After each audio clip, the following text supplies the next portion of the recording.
Bienvenue sur le podcast d'Agora, Demain de Bottes, pour assouvir votre curiosité de coopérateur engagé. Je suis Honorine, responsable communication au sein de la coopérative. Et quand je discute avec vous, les questions de transmission et de transition sont toujours présentes. Alors cette fois-ci, je prends mon micro, restez à l'écoute pour des conversations enrichissantes et une dose d'inspiration pour naviguer dans ce paysage agricole en constante évolution. Bonjour à tous et bienvenue dans ce 7e épisode de Demain de Bottes. Aujourd'hui, j'ai le plaisir d'accueillir Victor Parmentier. Il va nous partager son regard entre son métier d'agriculteur et son rôle dans l'industrie agroalimentaire. Pourquoi a-t-il choisi cette voie ? Comment il concilie ces deux univers ? Son témoignage va aussi nous montrer ce qui peut motiver un jeune à explorer différentes expériences avant de s'installer sur la ferme. Dans cet épisode, on parle aussi de transition des pratiques vers l'agriculture de conservation. Manque-t-on encore de recul et de preuves concrètes sur ces résultats ? Quels sont les défis techniques à surmonter ? Plus largement, comment peut-on conjuguer les enjeux des industriels et les besoins de résilience et de compétitivité des exploitations agricoles ? Est-ce qu'on peut créer des passerelles entre l'industrie et l'agriculture ? Sont-ils partenaires ou deux mondes qui cohabitent ? Autant de questions auxquelles Victor tente de vous donner son point de vue et des billes de réflexion. Alors sans plus attendre, je laisse place à ma discussion avec Victor et vous souhaite une bonne écoute. Bonjour Victor, pour commencer, peux-tu te présenter en quelques mots et nous dire où nous sommes actuellement ? Et bonjour Honorine, donc Victor Parmentier, je suis agriculteur à Avey dans le sud-est de l'Oise. Je me suis installé là depuis 2023, donc ça va être la troisième récolte. Et on est actuellement dans la maison de mes parents, à la ferme, et plus exactement dans ce qui est devenu mon bureau. Je le cite parce que c'était la pièce où je venais regarder des cassettes quand j'étais petit, et on l'a transformé en bureau pour avoir chacun notre bureau, papa et moi. Super. Et justement, peux-tu présenter un peu ton exploitation et peut-être ses particularités ?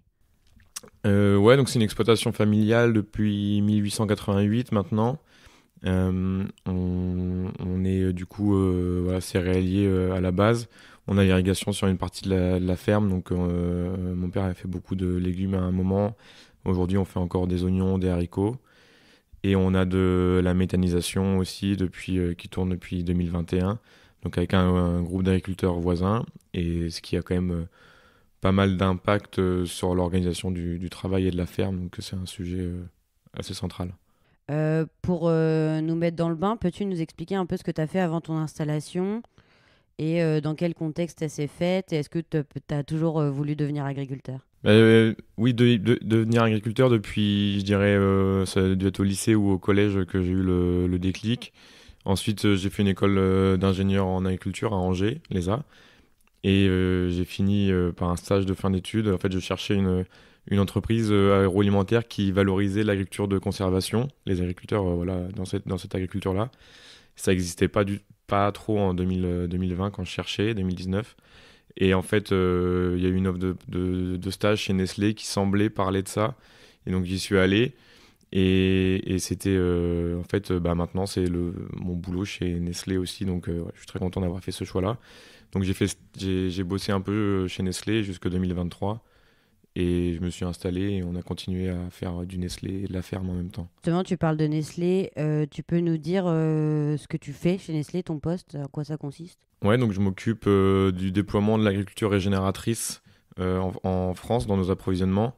On dit agriculture régénératrice. En gros, chez les agriculteurs, on parle plutôt d'agriculture de conservation des sols. Mais en tout cas, ça reprend les mêmes principes. Et donc, je m'occupe de le déployer auprès de nos fournisseurs, donc de proposer des contrats avec un suivi d'indicateurs, le suivi de la performance des agriculteurs et comment faire en sorte que le plus grand nombre d'agriculteurs aillent dans ces pratiques-là et des résultats positifs dans ces pratiques-là. Et du coup, j'imagine que tu fais le parallèle entre la ferme et Nestlé. Qu'est-ce qui te plaît particulièrement d'avoir les deux casquettes C'est deux métiers qui se nourrissent l'un l'autre aujourd'hui. C'est super intéressant. D'un côté, à la ferme, j'essaie de mettre en place cette agriculture-là qui est vraiment celle pour laquelle j'ai une passion. Je pense que c'est hyper stimulant. Et de l'autre côté, chez Nestlé, je la défends, je la pousse, j'investis dedans d'une certaine manière.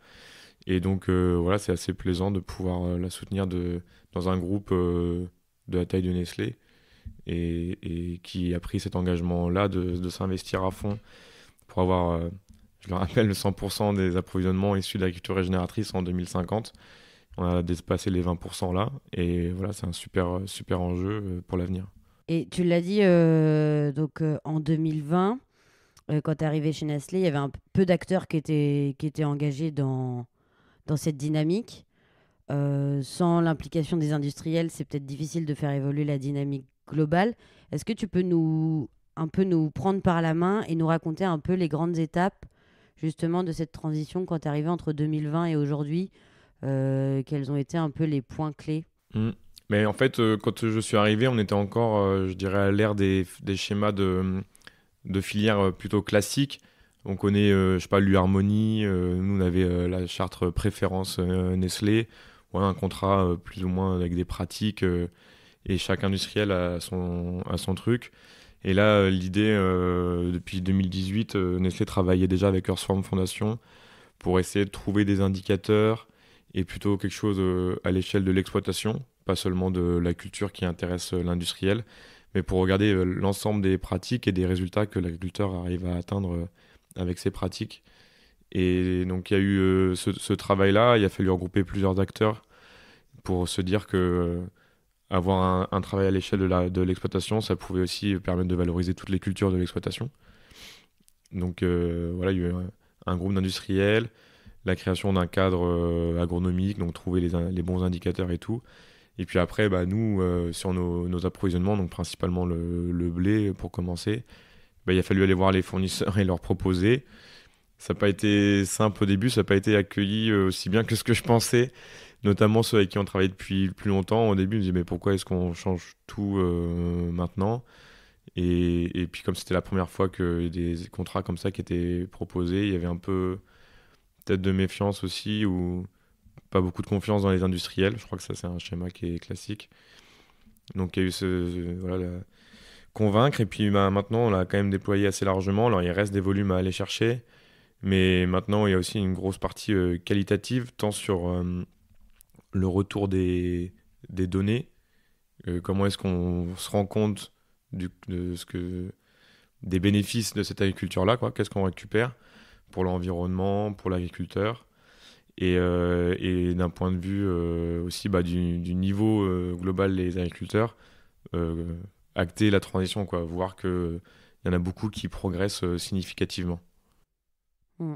Donc c'est un travail de longue haleine, surtout sur un pas de temps qui est annuel en agriculture. Ouais, c'est assez compliqué. Et pour un industriel, c'est super compliqué. On a beaucoup de défis aussi, nous, en interne, à faire comprendre que ça prend du temps, que bah, les résultats, ils vont se faire sentir l'année prochaine. Déjà, maintenant, enfin, on a réussi à leur faire parler en année de récolte. Parce qu'en fait, l'industriel, globalement, bah, le blé qui est récolté en 2025, en gros, on dit qu'on l'utilise dans l'usine en 2026. Et donc, ça fait toujours des décalages. C'est très compliqué à mettre dans la tête des gens. Donc c'est bien, on arrive petit à petit à le faire. Et à la base, est-ce que l'ambition, elle est partie d'un engagement vers la neutralité carbone? Enfin, pourquoi Nestlé s'est dit, comme tu as dit, on va tout changer du jour au lendemain? C'était quoi l'ambition au début? Bah, ouais, c'est le premier engagement, c'est 2019, du coup, engagement pour la neutralité carbone en 2050. En gros, c'est de respecter les accords de Paris, hein, c'est aussi simple que ça. Et du coup, ils ont fait le petit calcul avec certainement des gros tableurs Excel pour voir où étaient les émissions de gaz à effet de serre chez Nestlé. Et donc, dans un groupe de la taille de Nestlé, on ne peut pas regarder juste ce qu'on fait dans nos murs, il faut regarder aussi l'impact chez ses fournisseurs. Et en fait, ils ont vu qu'en gros, 70% des émissions de gaz à effet de serre, elles venaient de la production des ingrédients qui rentrent dans les usines. Donc, c'est énorme. Et donc, ils se sont dit, bah, faut qu'on fasse quelque chose là-dessus, évidemment. Donc, ils sont allés sur l'agriculture régénératrice pour plusieurs raisons. Donc, il y a le côté, voilà, on estime qu'on va réussir à réduire les émissions de gaz à effet de serre avec ça. C'est pas la solution à tout, mais c'est peut-être une partie de la solution. Et aussi le côté résilience, en fait, à long terme face au changement climatique. Donc, là, il y a le côté atténuer, c'est réduire, le côté s'adapter. C'est comment s'assurer que, en 2050, par exemple, on ait encore les cultures qui poussent là où elles poussent aujourd'hui et de manière stable, avec un marché mondial qui n'est pas complètement dérégulé et que les usines de Nestlé ne soient pas implantées à des endroits où finalement il n'y a plus de blé, où il n'y a plus de, j'en sais rien, de ce qu'on utilise, de légumes à cet endroit-là. Et donc, il y a un côté très business de résilience à 2050, quoi. À maintenir l'amont, quand tu dis les ingrédients qui viennent de l'usine, c'est l'amont agricole en fait. Ouais. Donc c'est que l'amont. Ouais. Typiquement, il y a des relations avec Agora, par exemple, pour fournir une usine qui est dans le nord, une usine de Purina. Si le climat se déraille complètement et qu'on ne peut plus produire de céréales dans le nord de la France en 2050, il va falloir amener ça en bateau ou j'en sais rien. Enfin, le prix sera plus le même en fait, alors que là, les céréales elles poussent à la porte de l'usine. Mm. Et puis la logistique, c'est un peu le nerf de la guerre. Il y a un côté coût assez important, ouais. Très clair pour la partie Nestlé, on y reviendra peut-être un peu après. Au niveau de la ferme, je voulais revenir sur ton installation. Parce que du coup, tu as mentionné la partie Nestlé à la partie ferme, l'agriculture régénératrice. Comment tu as mis en place les pratiques vers l'agriculture de conservation des sols? Est-ce que c'est toi qui l'as mis en place quand tu es arrivé? Ou est-ce qu'il y avait déjà un petit terrain, on va dire, fertile à ces projets-là? Tu peux nous expliquer un peu? Il y avait un terrain fertile, je dirais, par l'engagement que mon père a toujours eu d'un point de vue environnemental. Il avait la certification HVE, donc au niveau 3 depuis quelques années. Et il avait toujours fait plutôt attention à ça. Il commençait à avoir des couverts avec plusieurs espèces depuis un moment. Pas mal de TCS, de techniques culturales simplifiées. Et moi, j'ai voulu développer ça. Surtout avec un constat, c'est que j'ai présenté l'exploitation tout à l'heure. On a quand même un système qui peut être qualifié d'intensif parce que il y a des légumes, il y a de la méthanisation, voilà. Donc c'est un schéma qui parfois est un peu décrié. Mais comment est-ce qu'on peut faire le mieux possible dans ce système-là? En fait, on ne pourra pas faire 100% de semi-direct, plus touché au sol. Il y a des directeurs qui font ça et dans le groupe aussi. Et je trouve ça toujours super ce qu'ils ont réussi à mettre en place. Mais là, voilà, je sais pas, derrière des ensilages, quand les récoltes sont en mauvaise condition, forcément, on va travailler le sol, on va peut-être labourer. Voilà, il y a forcément des impacts. Donc le but, c'est de se dire comment est-ce qu'on fait le mieux possible. Donc on a commencé doucement, je dirais par les couverts, à développer les couverts. On a un voisin, pour le citer, François-Xavier Martel, qui est venu un peu semer des couverts avec son sprinter, parce que c'est le gars qui a un sprinter dans le coin. Et donc il est venu semer des couverts avec son sprinter. Et puis et nous, on travaille beaucoup en CUMA, donc il a fallu aussi voir avec les collègues comment on pouvait ou pas investir dans ce type de matériel pour avoir un peu plus d'autonomie et de flexibilité. Et maintenant, c'est chose faite, donc ça va permettre d'essayer encore plus de choses, je pense, à court terme. Ouais, donc toi, tu as une approche pas dogmatique de faire tout l'un ou tout l'autre, mais d'amener des pratiques pour amener de la résilience. Moi, je me dis, c'est toutes les fenêtres où on peut faire moins de travail du sol, plus de production de biomasse pour le sol. C'est là où je dois miser. C'est du coup un truc qui n'existait pas avant, c'est les intercultures courtes. Et c'est les intercultures où on sait qu'on va récolter pas dans des mauvaises conditions, donc potentiellement pas derrière les ensilages de maïs. Quoique, j'espère peut-être aussi pouvoir en mettre quand c'est fait en bonnes conditions, peut-être pouvoir avoir un couvert pour l'hiver, je sais pas. Mais voilà, maximiser sur les fenêtres disponibles. Pour ceux qui nous écoutent, peut-être qui connaissent pas l'agriculture de conservation des sols, tu peux nous dire en 3-4 mots, c'est quoi les grands principes de cette agriculture-là? Et après, peut-être nous expliquer les prérequis, justement, que toi, tu as dû... Enfin, quelqu'un qui voudrait se lancer maintenant, par quoi il doit commencer? Niveau machinisme, formation, je sais pas. Déjà, je serais très humble. Je dis pas que ce que je dis, c'est vrai pour tout le monde et je suis très loin d'avoir réussi quoi que ce soit. J'ai pas réussi un truc cette année encore. Mais du coup, la question, c'était Les 4 points clés de l'agriculture régénératrice. Donc pour moi, les points clés, c'est vraiment, c'est centrer sur le sol, remettre le sol au milieu du schéma de production, et donc en faire très attention et développer son activité biologique, donc la vie qu'il y a dans le sol, pour qu'elle maximise voilà, les services qu'elle peut nous rendre. Donc par ça, c'est la nourrir par de la biomasse, c'est moins la déranger par le travail du sol, et c'est avoir un maximum d'espèces différentes et dans la rotation, et bah, du coup jouer aussi avec les couverts, parce que les rotations sont parfois un peu figées. Donc voilà. Et puis le premier axe, le plus accessible, c'est les couverts en fait. Hmm. Et la deuxième question, c'était les prérequis pour quelqu'un qui veut se lancer, par où il commence? Alors il commence par aller parler à des agriculteurs qui l'ont fait, ou à des techniciens, et pour ça, où il peut rejoindre aussi l'agro-club, parce que c'est vrai que là-dedans, il y a plein d'agriculteurs qui sont super inspirants. Et puis il commence par faire des couverts différents, et de voir est-ce qu'il peut adapter son travail du sol à la baisse en fonction des couverts qu'il a réussi à faire. Et je pense qu'il y a quand même beaucoup de gens qui ont beaucoup déblayé le terrain aujourd'hui. Et c'est assez, entre guillemets, simple de dire, bah, si je fais un gros couvert avec une belle biomasse et tout, il y a des schémas assez classiques qui pourront être conseillés par les techniciens d'Agora ou par les collègues agriculteurs. Donc faut remercier tous ceux qui ont déblayé ce terrain-là. Aujourd'hui, je pense que c'est plus facile, plus accessible qu'il y a 10 ou voire même 5 ans. Complètement. Et c'est un apprentissage permanent. Toi, c'est quelque chose qui te stimule, en plus de l'intérêt, on peut dire, environnemental, de la transition, de la résilience. Est-ce que aussi tu avais envie de te challenger un peu à ton arrivée au niveau agronomie, au niveau apprentissage? Ouais, là, je l'ai pas fait, je pense, pour le challenge, mais c'est vrai que c'est hyper stimulant tout le temps de voir comment la nature, elle peut faire évoluer ces choses-là et de compter un maximum sur elle. Euh, pour l'instant, tu vois, pour exemple, j'ai fait 3 ou 4, disons, 4 parcelles de betteraves vraiment sans labour et avec des travails du sol très minimalistes. Et les 3 ont été, euh, je dis 4 parcelles, des travaux très différents. Enfin, l'ITK était toujours très différent et c'était adapté à l'année, à la pousse du couvert, à la destruction du couvert en fonction des conditions climatiques. Et donc, c'est un peu, parfois, ça fait un peu peur. Mais du coup, bah, on est stimulé toute l'année. Il n'y a pas de moment où on se dit, tiens, qu'est-ce que je vais faire? C'est assez, ça, enfin, ouais, c'est le côté que j'aime bien aussi.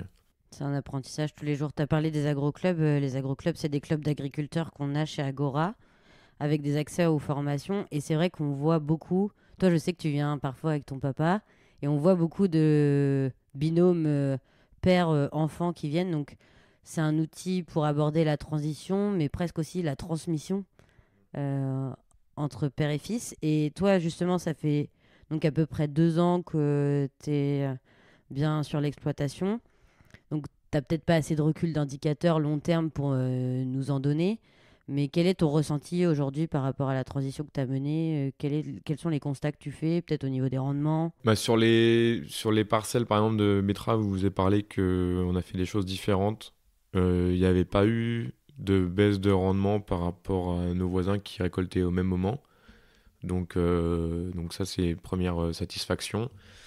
Cette année, j'ai complètement raté l'implantation des oignons. Voilà, je suis allé un peu, voilà, pas bien. Mais on verra le rendement. Ça se trouve, le rendement sera pas forcément mauvais, je sais pas. Euh, Après, j'ai pas eu grand-chose d'autre. Bah si, l'année dernière, sur les oignons, on avait fait quand même une partie de la parcelle en non-labour. Je suis pas parti direct bille en tête. Et on n'a pas fait d'essai de rendement séparé, mais il y avait visuellement aucune différence dans la production. Donc pour l'instant, c'est plutôt positif de ce point-là. Après, sur les autres indicateurs, vie du sol, les indicateurs environnementaux, c'est un peu compliqué à dire. Vie du sol, c'est sûr que là, bah, cette année, j'ai une parcelle de betterave en labour et une non labour juste à côté. Bah, si je mets la bêche dedans aujourd'hui, il n'y a pas photo sur la dynamique de la vie du sol. Mais après, c'est pas elle qui me paye à la fin de l'année, donc il Hmm. faudra quand même que le rendement soit là. Ouais. Et même au niveau technico-économique, du coup, tu n'as pas de baisse de rendement, mais peut-être que les couverts, ça te fait mettre moins d'azote, je sais pas. Je l'ai eu ouais, sur les betteraves, là on a réussi des gros couverts, j'avais toujours des reliquats à zéro, enfin un besoin à zéro. Hmm. Donc, ce qu'on fait, c'est qu'on en met quand même toujours un peu. Déjà, même si quelqu'un qui est en labour, il est à zéro, il en met toujours. Et là, bah, il y en a besoin un peu pour la destruction des couverts aussi. Donc, on mettait 30 unités, mais la dernière, sur les 2 parcelles, il y avait besoin de zéro. Donc, il y a une économie là-dessus. Et peut-être, j'ai pas fait le calcul, mais sur le GNR, hein, c'est ce qu'on dit aussi qu'il y a des réductions. Après, cette année, je suis passé à la rotative, donc j'en ai quand même consommé un petit peu, mais je pense moins qu'en labour. Après, ça va faire des 15 ou 20 euros par hectare. Enfin, à la fin, c'est une tonne de betterave, mettons. Hmm. Donc, faut vraiment que le rendement soit identique. Du coup, tu t'es installé il y a 2 ans. Comment ça se passe la transmission avec ton papa là-dessus? Est-ce que vous échangez? Bah, c'est assez stimulant parce que lui, il est aussi super curieux. Et je crois que c'est lui qui s'est inscrit à l'agro-club et qui me dit, ouais, il y a un club un peu ACS chez Agora, ça va être bien et tout, je nous inscris. Et il a fait plus de formations que moi, je pense, pour le moment d'ailleurs. Et donc voilà, il est super curieux. C'est intéressant aussi d'avoir son expérience, même si il n'a pas d'expérience dans l'ACS, mais il relativise beaucoup plus que moi qui ai tendance à parfois peut-être paniquer. Mais il relativise beaucoup plus parce que voilà, il a vu des choses, il sait comment les outils vont faire le travail aussi. Donc il permet de me canaliser un petit peu là-dessus. Et voilà, on apprend ensemble. Il y a des choses où du coup peut-être que je lui apprends, où il me laisse en tout cas 100% prendre les décisions. Enfin, il a jamais décidé ce qu'on mettait dans les couverts, par exemple. Mais il va, comme moi, donner un avis pour la destruction. On parle beaucoup de couverts à la fin de l'épisode. Tu nous donneras ton couvert préféré. Donc, c'était acté un peu depuis quelques années. Je comprends que tu voulais reprendre l'exploitation, mais tu voulais quand même aller travailler avant, à côté. Pourquoi? Quel était l'intérêt pour toi? Ouais, enfin, on s'était dit avec papa que je travaillerais avant de reprendre l'exploitation. Alors, finalement, j'ai pas travaillé énormément avant, mais du coup, je continue pendant, donc c'est cool. Euh, Pourquoi? Bah, pour l'ouverture, pour aller voir d'autres choses, apprendre aussi ce que c'est de travailler en entreprise, parce que arriver et être patron directement dans sa vie, c'est un peu. Enfin, moi, je trouvais pas ça dans la logique des choses. Mais du coup, je suis plutôt manager en entreprise et manager ici, donc ça permet aussi de nourrir les expériences. Donc c'est ça, voir d'autres choses, comment ça fonctionne et se construire un peu en dehors de son exploitation où globalement, quand même, je risque de rester une bonne trentaine d'années quand même. Et comment tu gères la répartition de ton temps entre les deux activités? J'imagine qu'il y a de la souplesse du coup des deux côtés. Ouais, il y a de la souplesse des deux côtés. Alors finalement, enfin, on pourrait ne pas penser à ça au début, mais finalement, c'est l'agriculture qui est moins souple que Nestlé. Nestlé m'offre un cadre relativement souple aujourd'hui. En gros, on a fait 2 ans où on était associés avec mon papa Jean-Louis. Et du coup, là, j'étais à mi-temps chez Nestlé. Et en fait, c'est un mi-temps annualisé. Donc, tous les mois, je leur disais quand est-ce que je venais travailler ou pas en début de mois pour voilà, caler un peu les plannings et le salaire. Et, euh, et du coup, ça s'est bien fait, ça a bien fonctionné. Une fois qu'on a trouvé la répartition des missions dans l'équipe aussi. Et cette année, bah, j'ai repris l'ensemble des parts et du coup, mon père est à la retraite. Et puis, je voulais être beaucoup plus présent aussi sur la ferme. Donc, on est passé à 20% sur l'année. Donc, ce qui peut paraître. Donc 20% Enfin, Nestlé. Ouais. 20% Nestlé, ouais. Ce qui peut, parfois, ça fait sourire les gens, parce qu'ils disent, mais tu fais quoi à 20% du coup? Et bah voilà, ça reste le côté avoir un agriculteur sur le sujet agricole et avoir tous les avis techniques, les retours aussi même des collègues agriculteurs. Je peux dire comment est-ce qu'ils voient les choses. Et ça, c'est assez important pour l'équipe. Et tes missions ont évolué du coup quand tu étais à 50-50 et aujourd'hui? Ouais, bah déjà le 100 à 50, ça a évolué. Au début, c'était compliqué parce qu'on n'avait pas fait l'évolution et j'avais un peu mal vécu le début de la période. Enfin, c'était un peu dur au niveau travail. Et ensuite, ça s'est bien fait. Et pendant les 2 ans, là, c'était royal. Et donc là, ouais, on fait encore évoluer plutôt sur des travaux de fond, de réflexion pour l'avenir, sur les prochains sujets qui viennent, ou alors sur des projets voilà, en construction, où on a des réunions enfin pas régulière au jour le jour. T'as une casquette un peu plus stratégique avec le recul Mm. des années d'avant. Et puis j'imagine que les périodes de rush chez Nestlé, quand les formations d'agri ont lieu, c'est quand les agris sont dispo. Ouais. Donc potentiellement, toi, t'es un peu plus dispo. Ouais, c'est ça. Il y a des mois assez symboliques comme le mois de juin, par exemple, qui est quand même, je pense même pour la coopérative, un mois assez central où globalement en grande culture, il peut y avoir un peu de temps à ce moment-là, et puis il fait beau et tout. Et du coup, ce mois-là, ouais, je passe beaucoup de temps dans les déplacements Nestlé. Le mois de janvier, en effet, c'est plus facile d'avoir un peu plus de temps chez Nestlé aussi. Ça fait qu'on est toujours un peu, je dirais pas à la bourre, mais limite sur le bureau à la ferme. Mais du coup, enfin, on n'a jamais trop de relâche, c'est bien. T'es sur tous les fronts. Et du coup, tu as mentionné que tu prenais un peu des regards un peu plus stratégiques. Comme t'es un expert maintenant, je voulais te demander de mettre un peu tes deux casquettes Agri Nestlé, d'essayer de prendre un peu de hauteur et nous expliquer peut-être la complexité de créer une filière parce que certains agris peuvent amener la transition et dire bah oui, je vois pas pourquoi ça avance pas au niveau peut-être valorisation financière. Mais l'idée, c'est de se dire que ça se fait pas en un claquement de doigts. Donc, est-ce que tu peux nous expliquer cette complexité? Ouais, alors la construction de la filière, ça prend déjà beaucoup de temps parce qu'il faut être il faut que l'industriel soit arrêté sur qu'est-ce qu'il va développer comme filière, sur quels critères et pourquoi. Enfin, d'abord pourquoi et ensuite les critères. Il faut que les critères voilà, tombent bien, etc.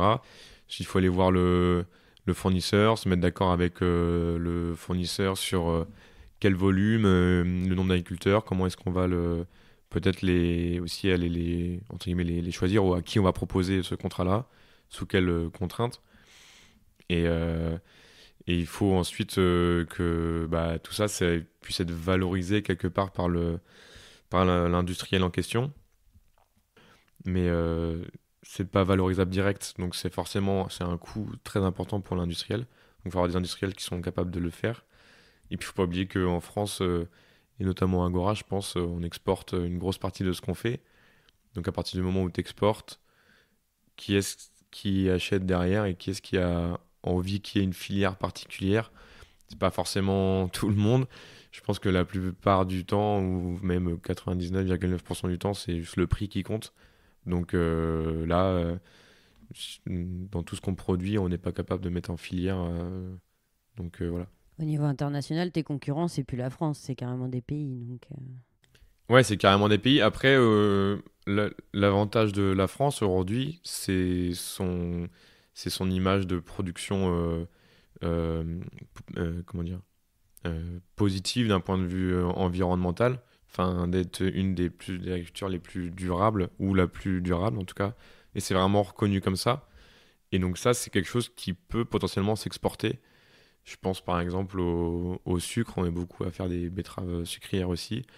La France est un gros pays producteur et ça peut être des critères de choix d'aller acheter chez des fournisseurs français parce que il y a telle ou telle qualité environnementale en face. et tu as parlé des indicateurs, de savoir pourquoi on le fait, puis après de mettre les indicateurs aux faces. Mais à l'échelle de Nestlé, un indicateur, du coup, la France, à l'échelle de Nestlé, elle est peut-être petite. Et du coup, mettre un indicateur fiable et homogène pour plusieurs exploitations sur plusieurs territoires, c'est compliqué. Ouais, là, du coup, il y a une équipe qui s'occupe de ça aussi, d'essayer de centraliser tout ce qui se passe parce que je crois que le chiffre, on doit être présent dans 184 pays, un truc comme ça. Enfin, c'est énorme. Alors, on se fournit sûrement pas dans ces 184 pays, mais c'est vraiment énorme. Et du coup, comment est-ce que tu peux quelque part homogénéiser pour qu'à la fin, tu te dises, en effet, Nestlé a atteint tel niveau, et en tout cas, les partenaires avec qui Nestlé travaille. Et du coup, il faut une homogénéisation. Et là, il y a un boulot, ouais, nous, en interne, de dire, déjà, il y a des directions à prendre. Et là, c'est à peu près partout pareil. La couverture des sols, etc., c'est à peu près la même chose. Par contre, nous, on va expliquer que les indicateurs qu'on déploie, ils sont adaptés à notre contexte local. Et donc, on va faire une équivalence entre le niveau des agriculteurs en France et le reporting global de Nestlé. Ouais. Par rapport à tout ce que tu fais chez Nestlé, en quoi ça t'aide sur ton exploitation au quotidien? Mais j'ai eu l'occasion de rencontrer énormément d'agriculteurs avec Nestlé et d'agriculteurs passionnés, avec des systèmes de culture tous très différents. Chaque ferme est différente, avec des objectifs différents, des parcours différents et des manières de cultiver différentes. Donc c'est super inspirant déjà. J'ai vu beaucoup de choses qui étaient faisables ou pas faisables. J'ai vu des échecs, j'ai vu des réussites. Donc ça, c'est super intéressant. J'ai eu accès aussi à des formations parce qu'on finance des formations à des agriculteurs. Et bah, moi, parfois, j'y assiste aussi pour voir la qualité de ce qu'on finance. Donc du coup, bah, je prends mes notes en même temps. Donc il y a ce côté voilà, très lié au terrain et aux pratiques des agriculteurs où je peux m'inspirer. Et puis, bon, je pense que c'est ça qui m'aide vraiment d'un point de vue technique. En tout cas, ça m'a apporté beaucoup. Et tu me disais quand on a préparé que ça t'avait apporté du cadre aussi. Ouais, c'est vrai que bah après, tu vois, c'est encore un peu le bazar dans le bureau, mais je suis pas du tout formalisation. Et Nestlé, ça m'a un peu appris ça, même si je reste pas très bon dans la formalisation. Et même, enfin, quelque part du reporting de nos activités à la ferme, tout noter, etc. Mais oui, ça m'a un petit peu aidé quand même de ce point de vue-là. Et inversement, qu'est-ce que ton métier d'agriculteur t'apporte dans ton quotidien chez Nestlé?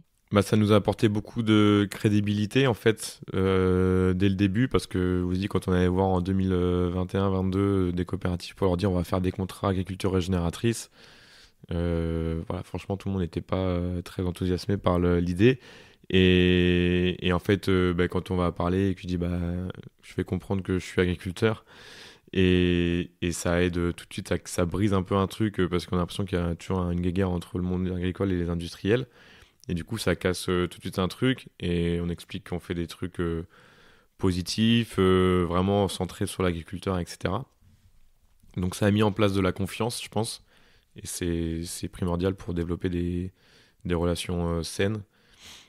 Et du coup, ça me permet aussi d'avoir une position de leader d'opinion, entre guillemets, chez Nestlé sur la partie agricole. Quand il y a des sujets techniques, bah, ça passe par moi assez rapidement.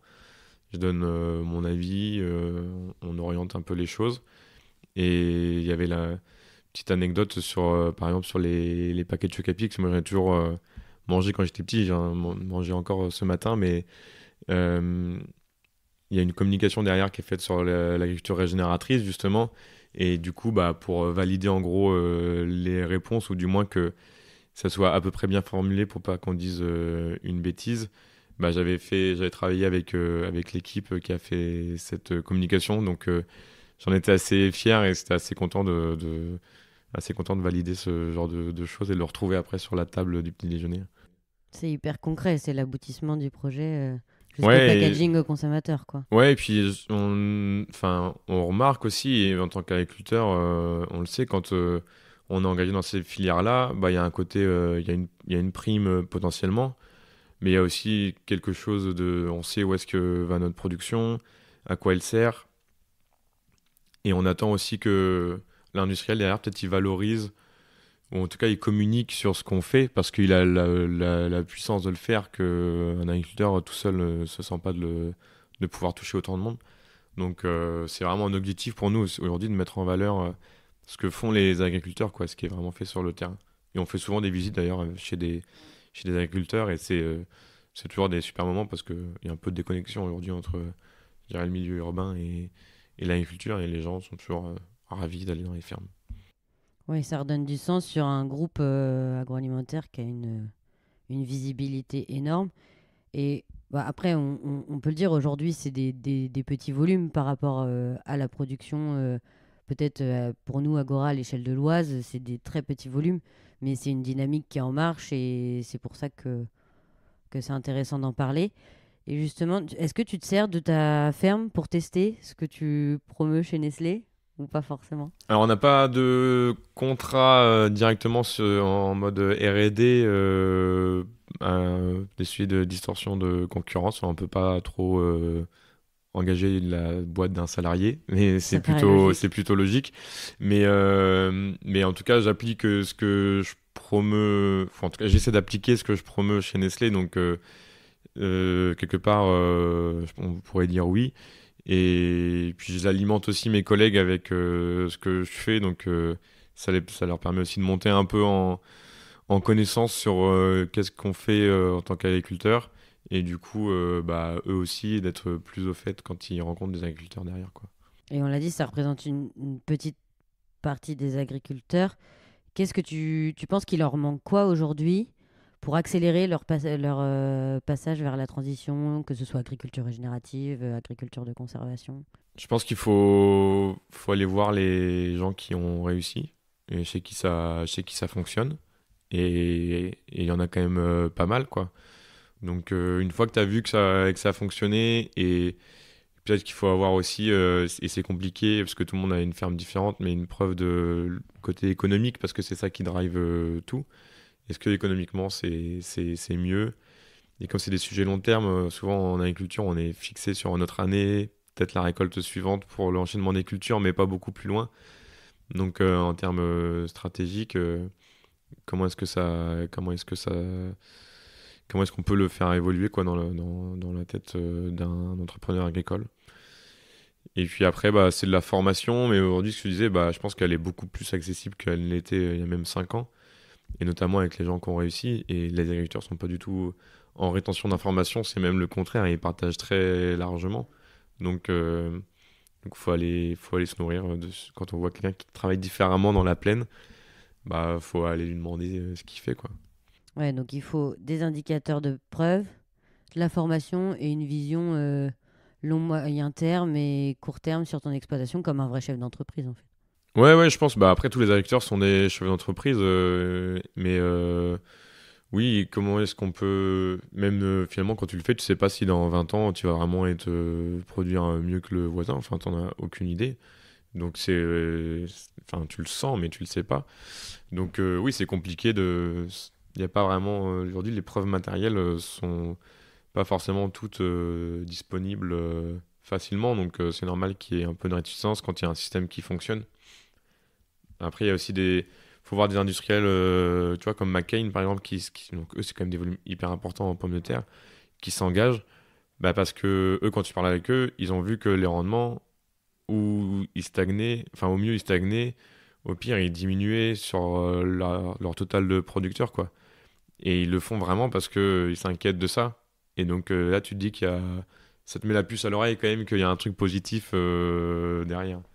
Mais c'est vrai qu'on voit de plus en plus des dynamiques multi-acteurs, chose qu'on voyait pas peut-être il y a 3 4 ans. Enfin là, ça arrive pas mal, comme tu dis, pour réfléchir à l'échelle de l'exploitation.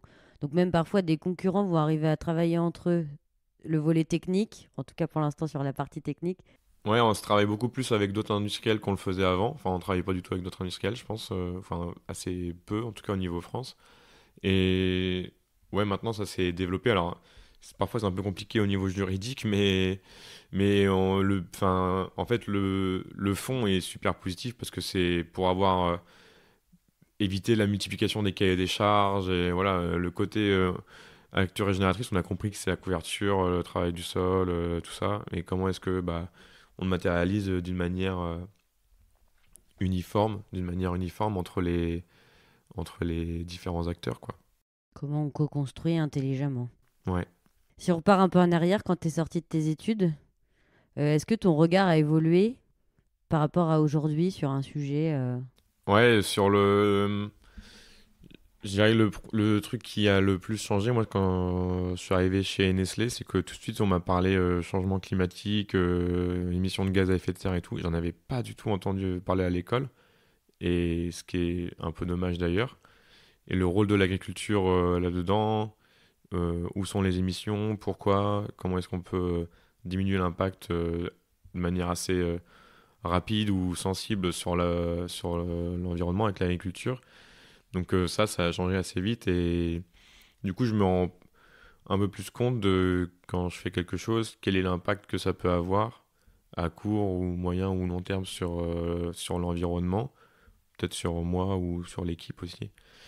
Donc ouais, ça ça a pas mal changé, je pense. Ça te pose question. Bah, ça permet de voir les choses autrement et de réfléchir un petit peu à ce qu'on fait. Après, c'est toujours drivé par la technique et de l'économique ou l'économique et de la technique. Ça dépend des fois. Mais au moins, je le sais, quoi. Et notamment, voilà, c'est les engrais, le plus gros poste d'émission. Bah, comment est-ce qu'on peut être vraiment le plus juste sur ce la plante a besoin et pas émettre du gaz à effet de serre pour rien, Et c'est un intérêt économique aussi derrière. en plus. J'ai eu la chance, lors du dernier épisode, d'échanger avec Laurent, donc, qui est au pôle agro chez nous. Et il t'a posé une question pour le prochain invité du podcast. Et la question, c'était qu'attends-tu aujourd'hui d'un pôle agroécologie au sein d'une coopérative agricole, céréalière par exemple, comme Agora? Qu'est-ce que tu attends de leur groupe, de l'équipe? Mais Laurent, déjà, je te l'ai dit juste avant, j'ai trouvé très intéressant ce qu'il racontait, et c'est toujours intéressant quand il parle d'ailleurs. Et j'ai bien aimé ce qu'il a dit, je ne l'ai pas dit là, mais le mot pragmatique, en fait, ça c'est aussi au cœur de toutes les décisions que je prends, et je pense qu'ils doivent être prises. C'est, bah voilà, pas de dogme, et puis réagir en fonction de la situation. Et qu'est-ce que j'attends de l'innovation, je pense. Le premier truc, c'est ça. On en parle, il y a des retraits de matières actives, des trucs comme ça. Bah, comment est-ce que on va continuer à produire dans les mêmes conditions? Voilà, qu'est-ce qu'il faut faire? C'est quoi les nouvelles pratiques?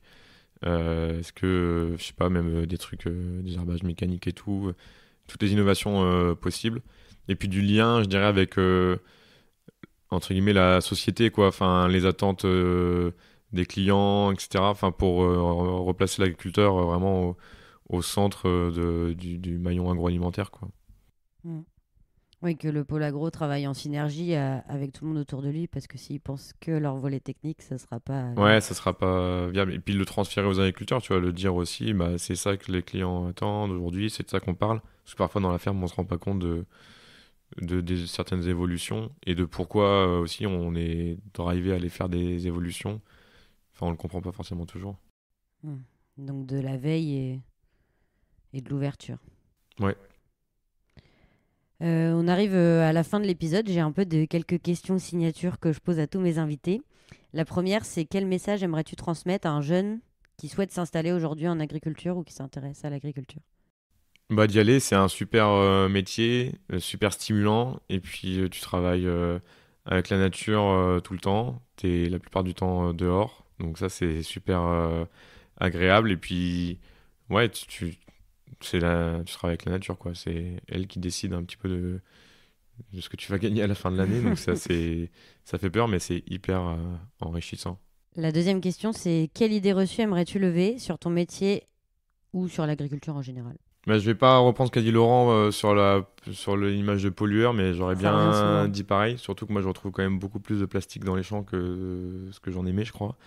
Et non, c'est plutôt, moi, je parlerais de l'image un petit peu arriérée que peuvent avoir les agriculteurs, où je pense que facilement, les gens pensent que c'est des... L'agriculteur, c'est une vieille personne isolée dans sa ferme où il n'y a pas Internet et tout. Et, et aujourd'hui, enfin, il n'y a pas plus de raison que ce soit le cas pour un agriculteur que pour enfin, n'importe qui a un autre métier. En fait, on stigmatise le métier d'agriculteur alors que on stigmatise pas d'autres professions. Je sais pas pourquoi on fait ça d'ailleurs. Et dans la continuité, qu'est-ce qui te rend le plus fier dans ton métier d'agriculteur? Enfin, ça revient un peu à ce que j'ai dit pour pourquoi faut venir, c'est travailler avec la nature et quand tu vois que la nature elle pousse, qu'il y a de la vie, c'est hyper. Enfin, moi ça m'apaise, mais c'est voilà, c'est super. Ouais, j'allais dire, je redis, c'est enrichissant de travailler avec la nature et c'est beaucoup d'humilité aussi, quoi, parce que bah tu fais tout ce que tu veux parfaitement. Ouais, si la nature elle veut pas, elle veut pas. Dernière question, petite question, je l'appelle insolite. Quel est ton couvert favori et pourquoi? Mais j'ai pas, moi ils sont pas tout à fait fixés. J'ai essayé des trucs différents, donc je peux pas avoir la composition parfaite. Par contre, je crois que vraiment m'anime le plus en ce moment, c'est l'interculture courte. Qu'est-ce que je vais faire pousser, comment, pourquoi, combien d'espèces, lesquelles. Et c'est un truc qui n'existait pas du tout quand je suis arrivé sur la ferme. Et c'est un truc que je veux vraiment mettre en place, systématiser là où c'est possible. Et du coup, ouais, c'est plutôt l'interculture courte qui m'anime beaucoup. C'est ton cheval du bataille du Ouais, moment. c'est ça. Et si tu avais un dernier message à faire passer peut-être aux auditeurs ou aux agriculteurs qui nous écoutent? Bah, d'écouter les autres podcasts aussi parce qu'ils sont intéressants. Non, et puis ouais, de suivre ce qui se passe chez Agora sur l'innovation et s'inscrire aux agroclubs. J'ai pas de part dedans, enfin dans Agora si du coup, mais euh, c'est vraiment voilà, c'est enrichissant de s'ouvrir à ce que font les autres d'autres agriculteurs. Et je trouve que plus on s'ouvre en collectif et plus on apprend, on déploie des pratiques super intéressantes, on innove. Et puis quand on goûte un peu à l'innovation, bah, je crois qu'après on a du mal à s'arrêter. Ouais, ce sera le mot de la fin. Merci beaucoup, Victor. Ah, merci Honorine. Un grand merci à Victor de nous avoir partagé son témoignage au micro de Demain de Bottes. Il le dit lui-même, il profite aujourd'hui du travail de ceux qui ont exploré les pratiques avant lui pour avancer à son rythme sur sa ferme. L'important est alors d'avancer avec une réflexion adaptée à son exploitation. Alors si vous avez écouté cet épisode jusqu'au bout, c'est que celui-ci vous a intéressé. N'hésitez pas à le partager autour de vous et pourquoi pas rejoindre nos agroclubs ACS pour confronter vos expériences. À bientôt dans Demain de Bottes.